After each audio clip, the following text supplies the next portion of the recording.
All right. All right, are we ready to start? My name is Tony Busby with the Busby Law Firm. I'm going to let the other members of my team introduce themselves, and then we'll get started. Cornelia? My name is Cornelia Brantfield Harvey. My name is Maria Elena Holmes. My name is Crystal Del Toro. And these are three of the individuals working on this matter. We have one more who's also on this file who had a death in the family, and she cannot be here. Now, as has been widely reported, we have filed lawsuits on behalf of 7 women against Deshaun Watson for civil assault. And you should all know that before we filed the first lawsuit, I personally visited with the plaintiff multiple times. I understood that this case would generate a lot of interest. I wanted to make damn sure that what she was saying was plausible, was right and true. And I was convinced after visiting with her that she was telling the absolute truth. And to be quite honest, she's a very brave person, very brave person. Her story certainly passes a smell test. She is brave and truthful. And of course, when she told me the story about what had happened to her, I like many of you, I wondered, why would someone like Deshaun Watson, who probably has access to 40 or 50 trainers, masseuses and the like, why would he reach out to individuals on Instagram? And that's a question that maybe you should ask him or his lawyer. I wondered that. I assume, like perhaps you do, that he has a large team of people that can handle any massage needs that he had. We are now representing 12 women, and we will file the remaining cases, the additional 5 cases, in due course as we do our due diligence. You should also know that we've also spoken to more than 10 additional women. So more than 22 women that we've spoken to who have reported conduct similar to that laid out in our public filings. And I want to say this to any woman out there that's had an experience like this. And I want to be very clear about this. If you are a victim of sexual assault, hear me. Contact our office. You can remain anonymous. We want to hear from you. We want to hear your story, and we want your voice to be heard. I want to tell you a little bit about the 12 clients we currently represent. Most of these women work in the massage industry. Some work at spas. Some work from their homes. Some will go to the Houstonian or the like for a massage session. These are, for the most part, licensed professionals. These are people that, many of them are single mothers, either own their own shop or work for a spa. 7 of these women that we filed lawsuits on behalf are African American, 2 are Hispanic, and 3 are Caucasian. 3 of them are married, 1 is engaged, and like I say, many are single mothers. All of the cases that we have filed, and we have vetted each one very carefully, allege the same or similar conduct. 3 of the women that we represent are undergoing intensive therapy as a result of the defendant's conduct. You should know that at least 1 of these women was referred to Deshaun Watson by the Texans organization. As recent as last week, the quarterback coach, Quincy Avery, referred Deshaun Watson to one of my clients. In fact, you should know that even you've heard Mr. Watson's, his tweet where he said, he was, we were seeking publicity, which is silly on its face, or that, this was all about money.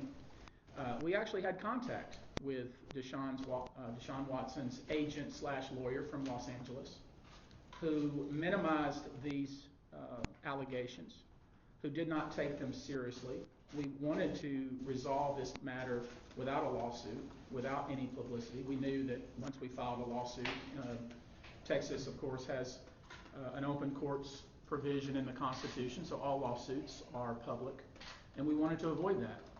What we received instead of cooperation with Mr. Watson's agent was dismissive behavior and, frankly, incredible arrogance.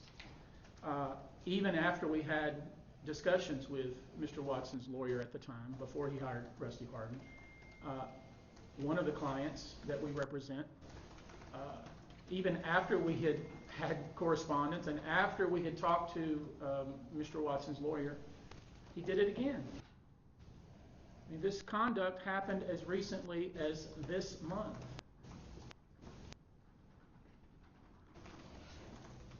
The cases we have filed, these public cases which are on file and everybody can see them, we even have copies for you here, allege civil assault. Civil assault under Texas law is intentionally or knowingly causing physical contact with a plaintiff when the defendant knows or should know that the plaintiff would regard such contact as offensive. Now we know that in this case there's a major power differential. You have a star quarterback who is physically and financially powerful versus single moms who work for themselves, mostly from home. One of the parties is famous, known internationally. The other is unknown, marginalized, and easy to criticize and minimize. And here's what you should know. This case isn't about money. If you look at the pleadings that we filed carefully, we have pled the jurisdictional minimums. In the state of Texas, the jurisdictional minimum in state district court is $500. The case ain't about money. And it's certainly not about seeking publicity or fame. I personally don't need it, and these women don't want it. This case is about female empowerment, taking the power back. These women who are stepping forward knew that they would face scorn and ridicule. They all agreed to plead for the minimal jurisdictional limits of the court, and they bring these cases for one reason only: stopping further misconduct from this defendant and any others like him. And that's what the case has always been about: stopping this alleged behavior and preventing this alleged behavior from happening again. Now, let me talk to the armchair quarterbacks. Boy, this world, you know, it's funny how people are so emboldened when they're behind their keyboard on social media. The same people that would never look you in the eye when you walk down the street, they'll call you every name in the book on social media. The know-it-alls, the people that think they know what I know and what my colleagues know, we won't be deterred. Your comments don't deter us. You know, I stopped counting at 10 death threats. And not only threats to me, but threats to my children, to my colleagues here at this table, to even people that were just commenters on my Facebook or social media pages. I've handled some of the largest cases in this state. I represented Rick Perry when he was a sitting governor and was facing life in prison. I sued the Sheikh of Abu Dhabi. I sued Stanley Marsh. If you look right behind you and you see that picture there where you see Cadillac Ranch where it says is no longer owned by Stanley Marsh, the reason for that is sitting right here. I've handled cases like this before. We won't be deterred. We're prepared and we do our homework. At the end of the day, we're talking about football. Let's not forget, we're talking about football. What we should be talking about is human dignity and the way women are treated. That's what we should be talking about. We are a society where we typically don't believe the accuser, and we blame the victim, and by proxy we blame her lawyers. And I need to dispel some silly rumors. Yes, I live on River Oaks Boulevard, and I live near the McNair family. I don't know the McNair family. I wouldn't recognize Cal or Hal, or whatever his name is, if I saw him on the street. This case has nothing to do with the Texans. Has nothing to do with free agency, the timing. I don't know anything about that silliness, and I frankly don't care about it. Texans are not a team that I follow. This case is instead about women who are willing to step forward knowing that they will be criticized and ostracized. And we should all get behind them, applaud them for their bravery, and support them. So here is what we know. The civil cases will proceed. Ultimately, we will file 12 cases. 7 are now publicly filed. I've been in contact with Attorney Rusty Harden, who I've known for many years, and he has agreed to accept civil process for the cases that we continue to file. I've been formally contacted by the Houston Police Department. It is our intention for the clients that are willing to do so to put together a package and to submit it to the Houston Police Department of the information that we have. It's been publicly reported that the NFL is investigating. We will, of course, participate and cooperate with that to the extent we can do so given our civil court obligations. And with that, I'm going to turn the microphone over to Cornelia, who's worked very hard on this matter, and let her detail for you a couple of the cases. And again, she's going to be reading directly from what's been publicly filed, and then I'll wrap it up and answer any questions that you may have. Cornelia? Thank you, Tony. Yeah, as Tony said, I'm going to be reading directly from the pleadings that are already on file. The first one I'll be reading from are some excerpts from one that was filed March 18th, and these incidents happened September and October of 2020. We have an African-American woman who's a licensed esthetician. She's been in the business for about 9 years. Originally, Watson wanted to give her a massage. She heard this from her boss. She obviously declined. That was odd, but she wanted to give him the benefit of the doubt. So a session occurred starting in September. And during this session,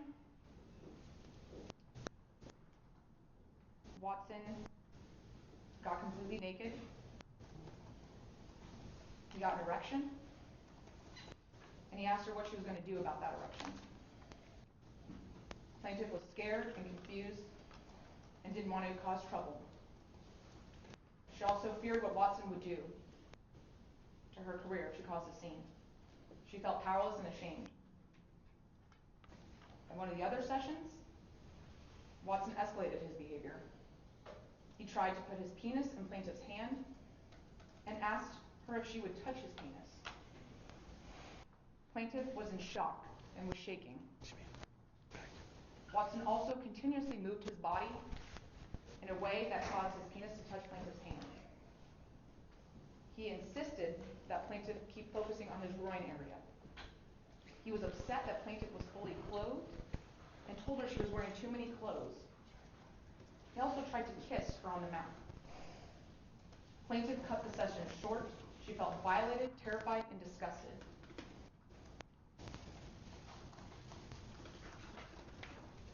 Plaintiff is suffering from panic attacks, depression, anxiety. She is in counseling. She has difficulty sleeping. What's an esthetician again? That's one of the positions. The second one I'll be reading from, this was filed March 17th. This incident happened December 2020. We have another African-American woman, a licensed massage therapist. She had been in business since 2018. She was newly engaged. She had graduated chiropractic school. She was really excited. Watson reached out to her on Instagram and asked for a session. Plaintiff was excited that someone like Deshaun would want to get a massage from her, as she was trying to expand her client base. And their massage was ultimately scheduled December 28th in the morning, an office building. Her mom helped her get set up for the massage. Her mother eventually left. Watson arrived. Plaintiff left the room to let him get him dressed. And when she came back in, he was laying on the massage table, completely naked, with only a towel covering his buttocks. Plaintiff was extremely confused, as normally you're supposed to be fully draped. Throughout the session, Watson refused to fully cover himself, even at plaintiff's request. He He also made clear repeatedly that he was a professional football player who could help or hurt her career. During this session, Watson forcefully told the plaintiff to move her hand towards his pubic area. I heard about it because I was talking about He also instructed her to slide her hand across his genitals. No. Plaintiff started shaking, and Watson knew she was afraid. She was intimidated and felt threatened by him. She was afraid of what someone like Watson could do. He kept coercing and intimidating her to the point where he coerced her to move her mouth towards her penis, forcing her to perform oral sex on him. Plaintiff did not consent to any of this conduct. She blacked out with fear. She was terrified. She felt helpless.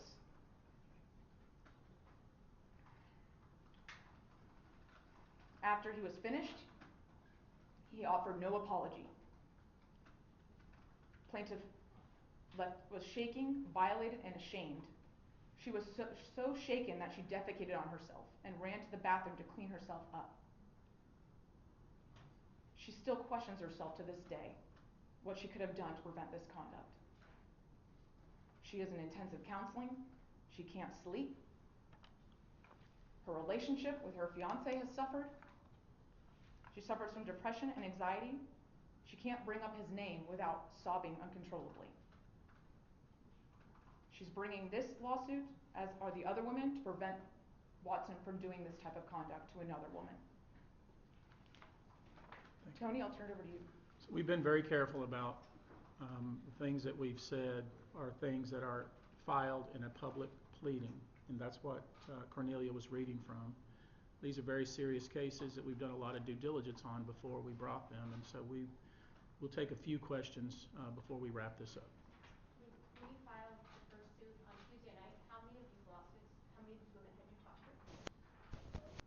Just two. And that's why I say she was so brave.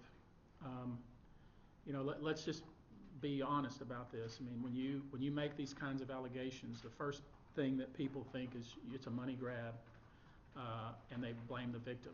And that's why I spent so much time with her. Me and Cornelia spent a lot of time with her, making sure that I was comfortable. Because I understand. I mean, there's a reason all of you are here. But once she made that outcry, and once we filed the case, and we agonized over whether we were going to bring the case. Yeah. But once we did, a lot of women have come forward, more than 20, and I would expect if women who are watching this now know that you can remain anonymous, know that you have a support system, know that we want to hear your story, I would expect others. Out of the 22 women that you guys have reached out to or heard from, have any filed police reports prior to this civil suit being filed? Not that I'm aware of, no. And that's going to be our next step. You mentioned that one of the women was with a mask on, it's hard to see. Yeah. Who's talking? Sorry, I thought it was Mario. You mentioned that one of the women you spoke to, Watson referred to her by the Texans, and then you also mentioned Quincy Avery in the next sentence. Those are two separate women. Two separate women, and let me clarify that if I went over that too quickly. A woman who we just recently spoke to and just recently signed a contract with us to bring a case. Watson was referred to her by Mr. Avery, the quarterback coach. I should say the personal quarterback coach for Deshaun Watson. One of the other women that we represent was referred. Watson was referred by one of the trainers on the team. Tony, are all the women Texas-based athletes travel all across the nation? All but one. One woman was flown in from Georgia. This said, is there any potential federal component here because a person came in from out of state? Have you made contact with them? I will let the authorities deal with that. I won't comment on that. Have you heard anything from? No, I haven't. And how about Harris County Sheriff's Office? I haven't heard. I've only been reached out to informally by an individual with the Houston Police Department that I'm familiar with. I wouldn't say a friend, but certainly somebody I know. And our intention is to put together a package and to submit it to the police department. Tony, can you talk about the timeline for filing a criminal complaint or reaching out to the police department? That, we haven't decided that yet. Obviously, you know, we want to get all the civil cases on file, and the next step would be to together a package. Like, I mean, we did the same thing with Stanley Marsh. You may recall when we had 15, 20 cases against Stanley Marsh and Amarillo, we started filing lawsuits. We put together a package. We submitted it to the local DA, who quickly recused himself. The Potter County DA recused himself. They brought in the Lubbock DA, who indicted Mr. Marsh on 12 counts of abuse of children. Mr. Marsh unfortunately died before he was prosecuted. And so that's kind of the way we're going to handle this. We're going to get all the lawsuits on file first, put together a package, submit it to the police department. We're not sure. Not every victim may want to come forward. I mean, let's not forget, it takes a lot of courage, to step forward when you're dealing with somebody powerful. When you're dealing with, you know, like it or not, sports is big. People blindly and irrationally follow sports and are loath to believe victims. That's just the way it is. When you say the 22, I'm sorry to interrupt, but when you say the 22, I'm just looking for a proper way to characterize 22 people you've vetted, 22 people you've talked to. 12 people that we've vetted, that we've signed, 10 more that we're talking to that have the same or similar allegations. Houston's a big city, but it's also a small town in many ways. It is. Do these women did any of them know one another? They didn't know it? No, not at all. So 11 of the victims are from Houston, one from Atlanta, and then one of the incident, the latest one, occurred this month. This month, right. And that happened, you said, after you had discussions with his... After I'd already had multiple conversations with Watson's lawyer/agent out of Los Angeles. And that's just one of these alleged incidents that happened after that? Correct. Who did you speak to, and which of his agents did you speak to? Do you remember that guy's name? Scott Gaffield? Scott Gaffield? Tony, how I didn't know him from Adam. I mean, he's just some guy that called me. And When was that though, exactly? I'm going to say more than a month ago. It was 1 month, it was definitely February. Yeah. So you're saying that Deshaun's representation has known about these allegations for more than a month? Correct. Has your Houston Texans known about it? I don't know anything about what they know or don't know. How would you characterize the inquiries made by the Texans to you as well as the NFL? I've had no contact with the Texans. None. The only correspondence I've had from the NFL was one that I posted. I reposted because I didn't want to put her personal cell phone on there. And that's the contact that I've had with the NFL. Tony, what does it say that Deshaun Watson went out and hired Rusty Hardin? I don't know. Ask Rusty that. You spoke earlier about the social media critics. What do you say to them about the ones who say the initial reaction was when you first put it on Instagram? I understand their initial reaction, but I knew a lot more than they did. I knew what was going on. Were you surprised with how quickly so many women have come forward in this case? You know, we haven't really cogitated on that, but I mean, certainly a lot of people have come forward. You know, our thought was when we filed the first case, you know, if it happened once, it's probably happened more than once. And that was kind of our feeling, and we were right on that. And with that, guys, I think we're done. Thank you. Thank you.